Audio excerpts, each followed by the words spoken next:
Hello, everybody, and welcome to podcast number 38 of The Real Estate Show. I'm Cherise Selly, and with me is Shawna Uehling, and together we're a part of Selly Group Real Estate right here in Colorado Springs. And we are so excited to be back with you to bring you the relevant information as we navigate through the real estate market here. May this information help you locally as well as nationally, because there are tips that everybody can take away that is going to add value to their life and when they think about in the real estate experience that they're having, right? Yes.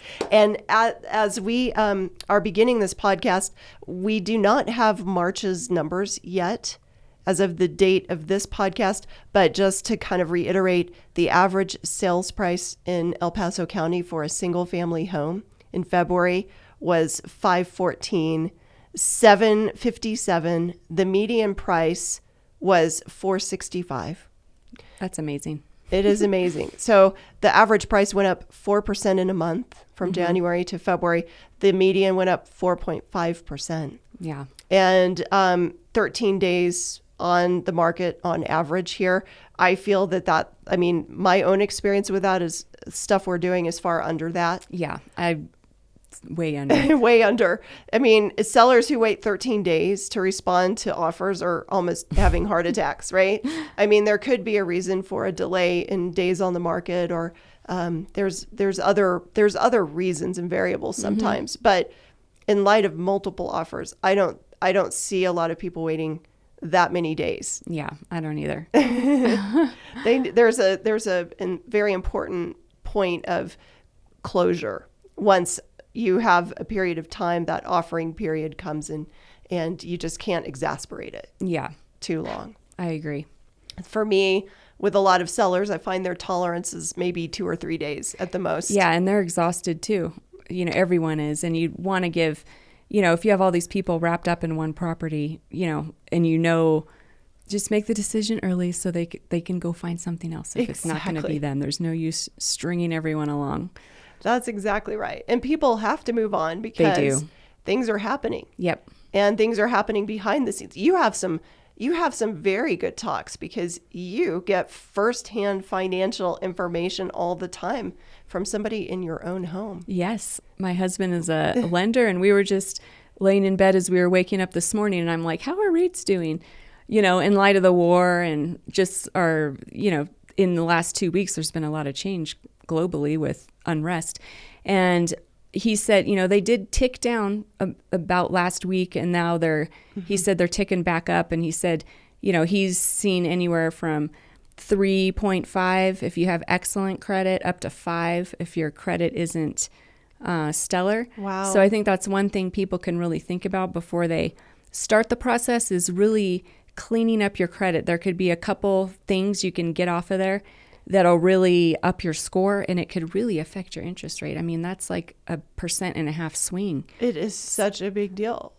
Because remember from a last podcast, every 1% that your interest rate increases, it affects your purchasing power by 10%. Yeah, it does. So there are some simple things, aren't there, that sometimes people can do, and they don't even know. Maybe there's a jab on their credit. Yeah. But a good lender can help guide them into a few polishing and cleaning up things that maybe really would accelerate. Yeah, they can really guide you in that process, a good lender, and they can also refer you to companies who do exactly that and will really help you if you have a few things that, maybe you don't have time to handle yourself. So it's definitely a worthwhile venture to make sure you're as clean as you can be. So that's right. And we do have great referrals, your husband included, okay? Not just because he's your husband, but he's excellent.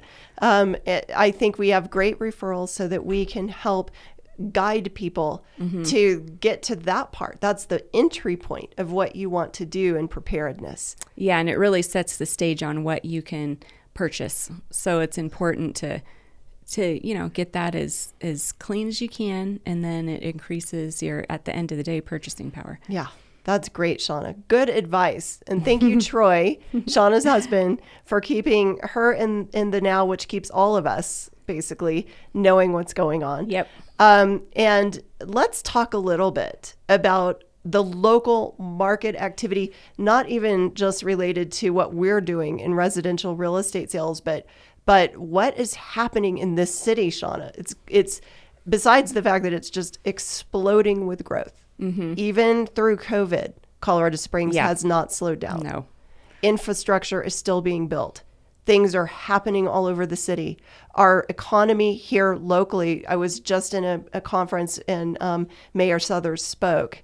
And I mean, the vitality of this city is amazing, even through the hardships that the world is now facing. And there is inflation and all of those things happening. But I am so grateful. First of all, I just want to preface this by saying thank you, Mayor Suthers, for all you've done for the city, carrying out your second term. I wish you could go forever, but you can't. He's done a good job. Incredible. And one of the things he shared at our Peak Producers event that I thought was really interesting, I wanted to know what maybe he would be the most proud of. Like 100 years from now, what does he want to be remembered for? And I said, what legacy do you want to be remembered for? And you know what I thought was so beautiful about his response? He said, legacies are not something that we create for ourselves. It's what somebody says about us later. And I first of all, that was like one of those aha moments, those beautiful moments of he's right. And the other part that I thought was so interesting about his response after he said quite a few things, but the big thing that I got on one of the things he seems to be very, very happy about his accomplishments is the infrastructure creation. More of a limited government idea. Like, you know, he did not go in to, or he talked about how Washington, they spent like $1 billion. I forgot the amount, so I don't want to get the amount wrong. A ridiculous amount. If it was millions or if it was $1 billion or something in helping homelessness, but it didn't do one thing to change it. And so, but there is locally, like the Springs Rescue Mission and other organizations who are thriving and they're way ahead on how they're helping in those ways. But Mayor Suthers believes that government should stay in their lane. And so one of those lanes literally is creating lanes. No, it's creating infrastructure. Filling the potholes in the lanes. And he did. Thank you. Because he's made a big difference in the roads here and the infrastructure. So then when he said that, in my mind, I'm thinking Field of Dreams. Like if you build it, they will come. Yeah. So he's created and helped been an instigator in creating the infrastructure so that we can get the explosive growth into this city. So that the foundation is formed so that businesses are attracted to come here. Yeah, and that's a good point. He has really made the climate here for business so attractive that a lot of companies are moving here. So, Shawna, of all places in the city where you're seeing a lot of growth commercially, and I'm not just talking housing, but the commercial side, where do you think the most explosive commercial growth is happening in the city? It's in the corridor of Interquest and up through Northgate. You nailed it. It used to be the Powers corridor. Yeah. But now it's the Interquest corridor. So that's northern Colorado Springs, right across from the Air Force Academy. Yeah. And what's happening there, it's insane. Whataburger is happening there, people. Oh, man. I don't eat that. All the Texans are lining up. They're happy. And I'm still in the In-N-Out line, though, because I'm a California girl. Well, if you're in In-N-Out, you should still be in the line because you can never get out of that line because it's always a line. And then Centura Health is going to have a 72-bed hospital up there.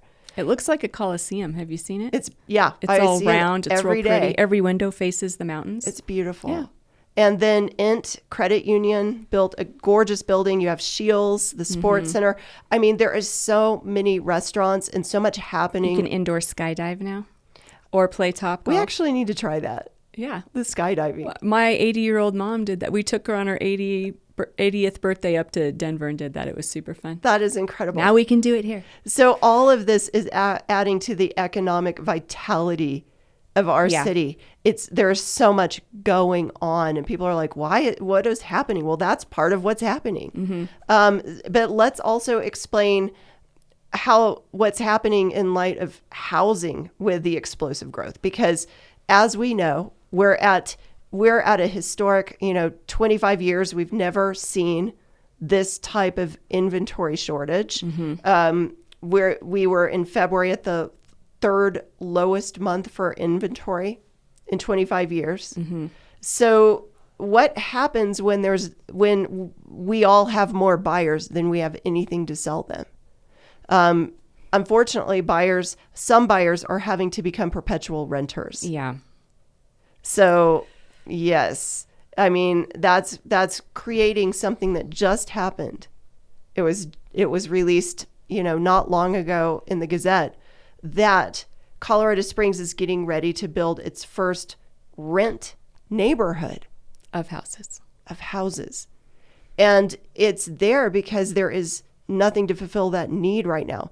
We're not happy about it because but the other part of it is people are in such a tough place right now because it's either going into an apartment or renting a big house and having to maintain a giant yard and maybe getting more than they need for a house and paying more than they have, or getting an apartment and feeling too confined. So this hybrid of having housing rentals, this is a new home community where there will be 123 single family homes that can be rented, but they're maintenance free.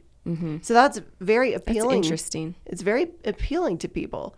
But according to Rent Cafe, January of 2022, there are 67 and 40 single family homes built as rental units last year in the nation. But they predict it's going to double in 2022. So it's an epidemic thing that's happening everywhere. Yeah. Because of the housing shortage. I hope that we can find other solutions to this housing shortage because not everybody wants to stay as a perpetual renter. Yeah. And some of these high-end big apartment, structures and units, they're really expensive. Really expensive. Over $2,000 for $3,000 for some of them. And they have a lot of amenities, but that's pricey. So we're watching this, but we're also saying there's got to be more solutions to this. And hopefully sellers are going to continue to put their homes on the market as they see interest rates climbing, as they see the buyer's purchasing ability changing. At some point, and it's not yet, but at some point it will soften a little bit what the market is doing, because high climbing interest rates can't keep pricing going up at 4% in a month. Right. So, and as you said, we have a strong local economy, but we also are affected with what's happened globally, so that, it could be something like that changes our market pretty quick. You don't know. That's right.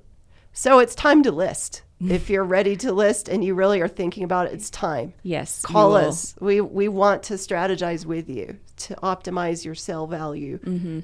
But we don't want you to wait too long and regret that either. Right. So strong now, that's for sure. That's all. Strike while the iron's hot, as they say. That's what we know right now, right? Yep.